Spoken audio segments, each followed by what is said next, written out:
નમસ્કાર વિદ્યાર્થી મિત્રો, જીપીએસસી હેલ્પિંગ એડમાં આપ સૌનું ફરી સ્વાગત છે. મિત્રો, ઇન્ટરવ્યૂ શિષ્ટાચાર સિરીઝનો આપણો 7મો એપિસોડ છે.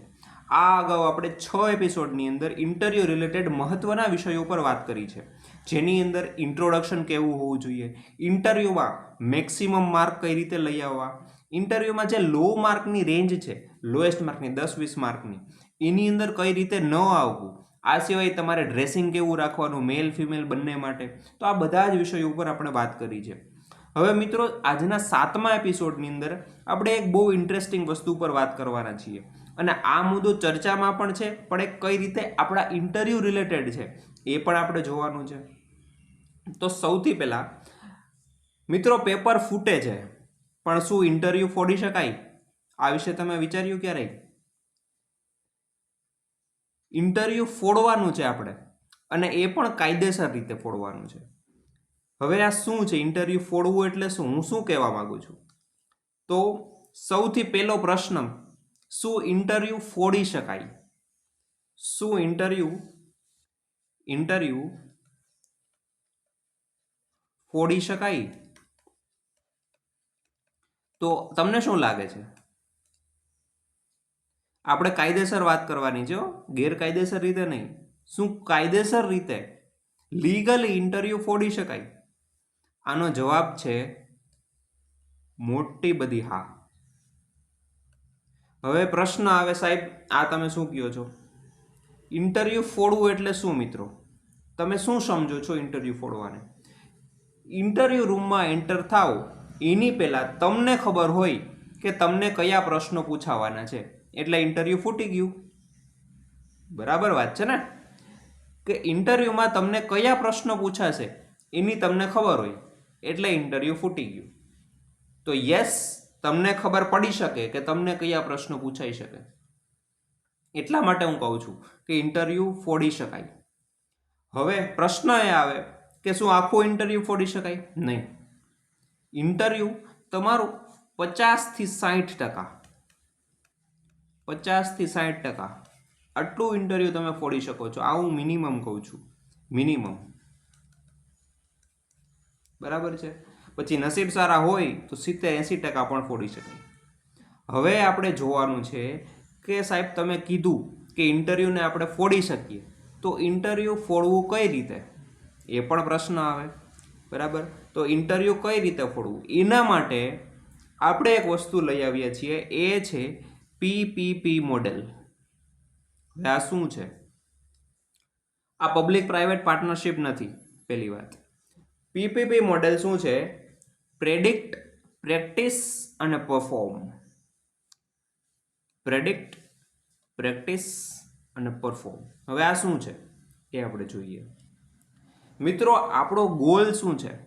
ઇન્ટરવ્યૂમાં એન્ટર થતા પહેલા આપને ખબર હોય કે આપણા ઇન્ટરવ્યૂની અંદર કયા પ્રશ્નો પૂછાય. તો સૌથી પહેલા આપણે 3 સ્ટેપમાં એને ડિવાઈડ કરી દીધી મેથડને. સૌથી પહેલા આપણે કીધું પ્રેડિક્ટ. તો આની અંદર શું છે? તમને ઇન્ટરવ્યૂમાં કયા પ્રશ્નો પૂછાશે એ વિશે આપણે પ્રેડિક્ટ કરવાનું, અનુમાન કરવાનું છે. તો અનુમાન કરવાનું છે. ત્યારબાદ પ્રેક્ટિસ. હવે જે આપણે અનુમાન કરેલું છે એ જ પ્રશ્નોની આપણે પ્રેક્ટિસ કરવાની છે, એને ડિલિવર પણ કરવું પડશે ને, તો એની પ્રેક્ટિસ કરવાની છે. અને ત્રીજું છે પરફોર્મ. બરાબર? પરફોર્મ એટલે કે આપણે જે કાંઈ પણ આપણે શીખ્યા છીએ એને પરફોર્મ કરવાનું છે. તો આ ત્રણેય પ્રોસેસ સ્ટેપ બાય સ્ટેપ આપણે સમજવાની છે. સૌથી પહેલા આપણે શરૂ કરીએ પ્રેડિક્ટ, અનુમાન લગાવવું. હવે અનુમાન લગાવવું છે એ બરાબર છે સાહેબ. તો અનુમાન લગાવવામાં પણ 2 વસ્તુ આવશે. અનુમાન કઈ વસ્તુનું લગાવવું, કઈ વસ્તુનું લગાવવું, અને અનુમાન કેવી રીતે લગાવવું, અનુમાન કેવી રીતે લગાવવું. તો આ 2 પ્રશ્ન આવે. તો એના માટે આપણે આગળ જોઈએ પ્રેડિક્ટ. તો સૌથી પહેલા કઈ વસ્તુનું અનુમાન, vote two practice, predict, vote two predict.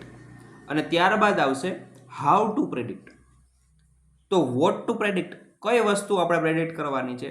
તો પ્રશ્નો. પણ પ્રશ્નો શેના? સૌથી પહેલા તમારું એજ્યુકેશનલ બેકગ્રાઉન્ડ, બેઝિક તમને પ્રશ્નો ખબર જ હોય આ બધી, તો આનું અનુમાન તમે લગાવી શકો કે તમારા શૈક્ષણિક બેકગ્રાઉન્ડ વિશે તમને પ્રશ્નો પૂછશે. તમે જે પણ ફિલ્ડમાં ગ્રેજ્યુએશન કરેલું હશે એના પ્રશ્નો આવશે, એ પણ તમે એ અનુમાન તો તમે લગાવી લેશો, પરંતુ એના સબ કેટેગરી વાઇઝ પણ પ્રશ્નો પૂછાશે, એનું અનુમાન પણ તમે લગાવી શકો છો. ત્યારબાદ તમારો જે કરંટ જોબ એક્સપિરિયન્સ છે, તમે હાલમાં જે પણ જગ્યાએ નોકરી કરતા હોય એના વિશે પણ તમને પ્રશ્નો પૂછી શકે છે, એનું અનુમાન તમે લગાવી શકો છો. જેમ કે તમે જે જોબ કરો છો એ તમે જે તે ઇન્ટરવ્યૂના રોલમાં કઈ રીતે લાગુ કરી શકશો, એમાંથી તમને શું શીખવા મળ્યું છે, બરાબર, આ બધી વસ્તુ તમને પૂછી શકે. આવા પ્રશ્નો તમારે એક લિસ્ટ આઉટ કરવાના છે. કઈ રીતે કરવાના અનુમાન એ તમને હમણાં કહું છું. ત્યારબાદ હોબી વિશે પ્રશ્નો પૂછાઈ શકે. આ સિવાય તમે કોઈ સ્પેસિફિક કોર્સિસ કરેલા હોય, તમે કોઈ ડિપ્લોમા કરેલું હોય તો આ વિશે તમને પ્રશ્નો પૂછાઈ શકે. આ સિવાય એથિકલ ક્વેશ્ચન, તમને શા માટે સિલેક્ટ કરીએ છીએ, તમને શા માટે સિલેક્ટ કરીએ, શા માટે સિલેક્ટ ન કરીએ, આ બધા ક્વેશ્ચન છે. એથિકલ ક્વેશ્ચન એ પણ તમને પૂછાઈ શકે, અનુમાન લગાવી શકો આનું. સ્વોટ એનાલિસિસ, તમારી સ્ટ્રેન્થ, વીકનેસ, ઓપોર્ચ્યુનિટીઝ, થ્રેટ્સ, એ વિશે પણ તમને પ્રશ્નો પૂછાઈ શકે છે. તો આ બધું તમે પ્રેડિક્ટ કરી શકો છો. હાલમાં જે કરંટમાં ઇશ્યુઝ ચાલે છે, પેપર લીક છે, આ છે, તો આ બધા વિશે પ્રશ્નો પૂછાઈ શકે. તો આ થઈ ગયું અનુમાન શું લગાવવું. તો આ બધી જ વસ્તુનું તમારે અનુમાન લગાવવાનું છે, મેં લિસ્ટ આઉટ કરી છે. હવે પ્રશ્ન આવે કે સાહેબ એ ખબર પડી ગઈ કે અનુમાન આપણે કઈ વસ્તુનું લગાવવાનું, એ આપણે ખબર પડી ગઈ. હવે સાહેબ પ્રશ્ન આવે કે કઈ રીતે લગાવવું, અનુમાન કઈ રીતે લગાવવું, હાઉ ટુ પ્રેડિક્ટ. તો એના માટે આપણે અલગ અલગ વસ્તુ યુઝ કરી શકીએ. સૌથી પહેલાં છે વાય એનાલિસિસ. હવે જો વાય એનાલિસિસ છે ને, એ એકચ્યુઅલી એક્સિડન્ટ એનાલિસિસ માટે આ મેથડનો યુઝ થાય છે, જે સેફટી ડિપાર્ટમેન્ટની અંદર એક્સિડન્ટનું રૂટ કોઝ આપણે જ્યારે ફાઇન્ડ કરવું હોય ત્યારે વાય એનાલિસિસનો યુઝ કરીએ છીએ. તો ઇન્ટરવ્યૂમાં આપણે આ મેથડ કઈ રીતે યુઝ કરી શકીએ એ આપણે જોવાની છે. તો એની અંદર બેઝિકલી શું થાય છે, હું તમને બ્રીફમાં કહી દઉં. વાય એનાલિસિસ એટલે તમે જે પ્રશ્નો તમે વિચાર્યા, તમે કોઈ એજ્યુકેશનલ બેકગ્રાઉન્ડનો ફોર એક્ઝામ્પલ પ્રશ્ન લીધો, આ પ્રશ્ન વિશે તમારે પ્રશ્ન પૂછવાનો તમારી પોતાની જાતને કે આ પ્રશ્ન ક્યાંથી આવ્યો. તો એની પાછળ તમને એક પ્રશ્ન મળશે, એના મૂળમાં એક પ્રશ્ન મળશે, ફરી જે પ્રશ્ન મળે છે એનો તમારે પ્રશ્ન પૂછવાનો કે આ પ્રશ્ન કઈ રીતે પૂછાણો, તો એ કયા કારણથી પૂછ્યો, તો એના ઉપરથી તમને એક બીજો પ્રશ્ન મળશે. આ રીતે તમે રૂટ કોઝમાં જશો તો તમારું આખું એક લિસ્ટ થશે, ક્વેશ્ચનનું લિસ્ટ તૈયાર થશે. તો આ છે વાય એનાલિસિસ. આ સિવાય બીજી છે આપણે રિવર્સ એન્જિનિયરિંગ. હવે જો ઘણા બધા મિત્રો ઇન્ટરવ્યૂની તૈયારીની અંદર જે મોટી મિસ્ટેક કરતા હોય એ શું છે કે એ પ્રિલિમ્સ અને મેન્સની જેમ આખી બુક વાંચી લેતા હોય, અથવા તો જે પણ મટીરિયલ હોય એ વાંચી લે, પણ આ રીતે તમારું ઇન્ટરવ્યૂ પાસ નહીં થાય. ઇન્ટરવ્યૂની તૈયારી હંમેશા ક્વેશ્ચન આન્સર ફોર્મમાં જ કરવાની હોય, કારણ કે ઇન્ટરવ્યૂમાં તમને ક્વેશ્ચન આન્સર ફોર્મમાં જ તમારું ઇન્ટરેક્શન થવાનું છે. તો રિવર્સ એન્જિનિયરિંગ શું છે કે તમારે સૌથી પહેલાં તમારે પ્રશ્ન વિચારવાનો કે આ ટોપિકમાંથી પ્રશ્ન શું પૂછાઈ શકે, ત્યારબાદ એનો જવાબ વિચારવાનો. તો એ છે રિવર્સ એન્જિનિયરિંગ. સમજાય તમને હું શું કહું છું? તમારે સૌથી પહેલાં પ્રશ્ન વિચારવાનો કે આમાંથી કેવો પ્રશ્ન પૂછાઈ શકે, ત્યારબાદ એનો જવાબ વિચારવાનો, બરાબર. ત્યારબાદ આવે છે થોટ ટુ નોટ. આ વસ્તુ બહુ ઇન્ટરેસ્ટિંગ છે અને કામની છે. ઇન્ટરવ્યૂમાં તમે પ્રિલિમ્સ કે મેઇન્સ પાસ કરશો ત્યારબાદ ઇન્ટરવ્યૂ ઘણા બધા સમય પછી આવવાનું હોય છે.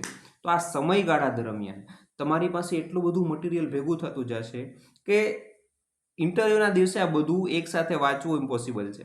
એટલે તમારે શું કરવાનું કે તમને રેન્ડમલી જ્યારે કોઈ એવો વિચાર આવે કે આ વસ્તુ ઇન્ટરવ્યૂમાં પૂછાઈ શકે, તો એને નોટ ડાઉન કરી લેવાની. ખાલી એક સિમ્પલી નોટ ડાઉન કરવાની છે, અને આ રીતના તમારી એક નાનીકડી શોર્ટ નોટ તૈયાર થશે કે આ વસ્તુમાંથી ક્વેશ્ચન આવી શકે. પછી તમારે શું કરવાનું, આ જે નોટ્સ તૈયાર થઈ છે એમાંથી તમારે પ્રાયોરિટી વાઇઝ જોવાનું કે કઈ વસ્તુ છે એમાંથી ક્વેશ્ચન પૂછાવાની સંભાવના વધારે છે, તો એ વસ્તુ તમારે વધારે તૈયાર કરવાની, તમારી જાતને વધારે પ્રિપેર રાખવાની આ વિશે.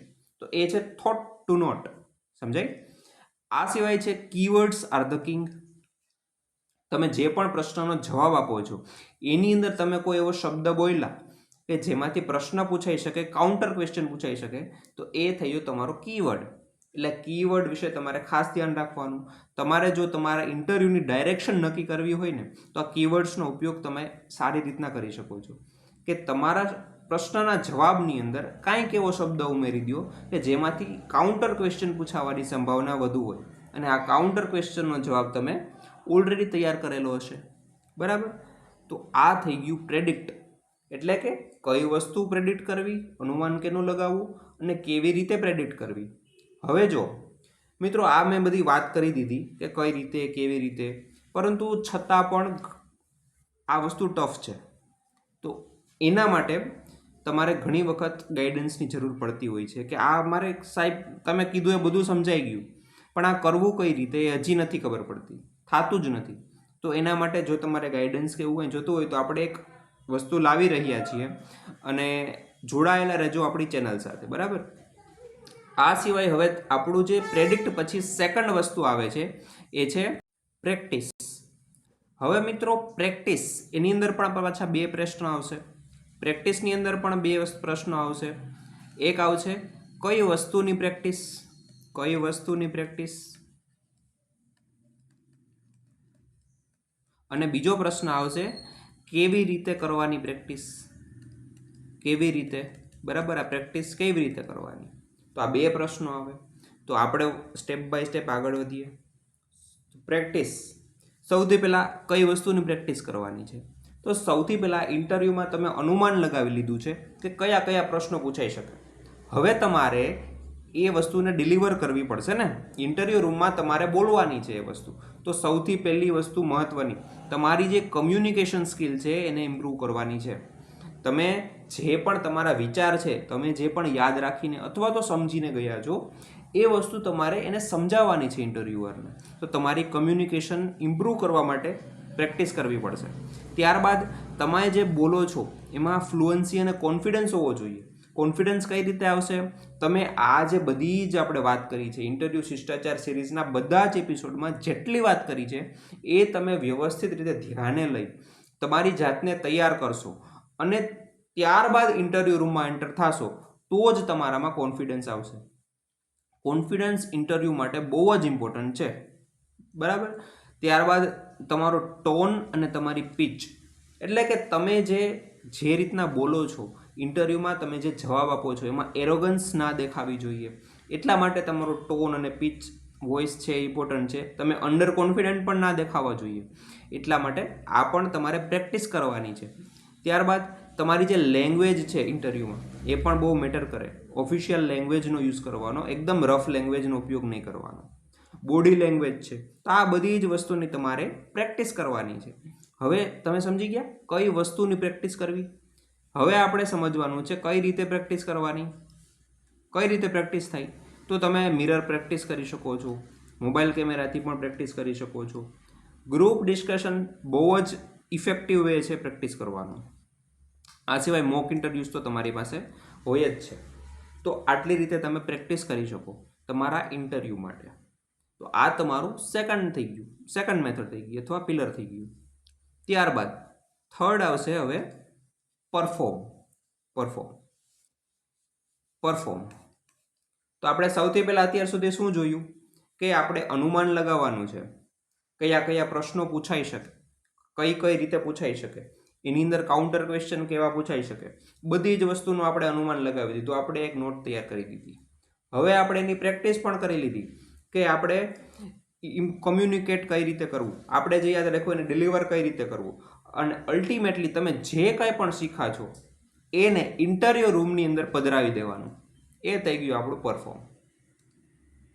તમે જે કાંઈ પણ શીખા છો ઇન્ટરવ્યૂ રૂમમાં આપણે એને પધરાવવાનું છે. એ થઈ ગયું પરફોર્મ. એની અંદર શું તમારે પરફોર્મ કરવાનું છે કે તમારી જે જાત છે એને જે તમે તૈયાર કરી છે, જે ટેકનિકલ સાઉન્ડ નોલેજથી અને તમારી જે ઇમ્પ્રૂવડ કોમ્યુનિકેશન સ્કિલથી એને તમારે ઇન્ટરવ્યૂ રૂમમાં રજૂ કરવાની છે. એ થઈ ગયું પરફોર્મ. અને પરફોર્મ કઈ રીતે કરવું તો આપણા બધા જ ઇન્ટરવ્યૂ શિષ્ટાચાર સિરીઝના એપિસોડ જોઈ લેવાના. આ હું કોઈ પ્રમોશન નથી કરતો, પણ જેન્યુઇનલી એફર્ટથી આપણે આ વિડીયો બનાવેલા છે. અને જો દરેક વસ્તુને તમે ધ્યાનથી સાંભળી અને ઇમ્પ્લિમેન્ટ કરશો તો ચોક્કસપણે એનું રિઝલ્ટ તમને મળશે. ઓકે? તો આ થઈ ગયો આપણો એપિસોડ નંબર 7 કે જેની અંદર આપણે વાત કરી છે PPP મોડેલની. મિત્રો, તમારા જે કાંઈ પણ ડાઉટ હોય એ તમે કમેન્ટ સેક્શનની અંદર જણાવશો. કમેન્ટ સેક્શનમાં તમે જણાવશો, હું એનું રિપ્લાય આપીશ. આ સિવાય આપણે ઇન્ટરવ્યૂ માટે જે વાત કરી હતી ને કે પ્રેડિક્ટ કઈ રીતે કરવું, એના માટે આપણે એક વસ્તુ લાવી રહ્યા છીએ. જો તમે ઈચ્છુક હોય તો તમે જોડાઈ શકો છો એ વસ્તુમાં. બાકી ફરી મળીએ આપણે નેક્સ્ટ એપિસોડમાં. ત્યાં સુધી ઇન્ટરવ્યૂની તૈયારી કરતા રહો. તમને તમારી તૈયારીમાં પણ કોઈ પણ ડાઉટ હોય તો મને કોન્ટેક્ટ કરી શકો છો ટેલિગ્રામની અંદર. આપણી ટેલિગ્રામ ચેનલ છે જીપીએસસી હેલ્પિંગ હેન્ડ.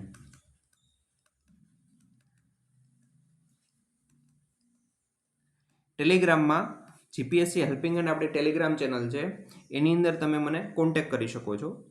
ત્યાં સુધી ફરી મળીએ આપણે મિત્રો. Thank you so much for hearing me. Thank you very much.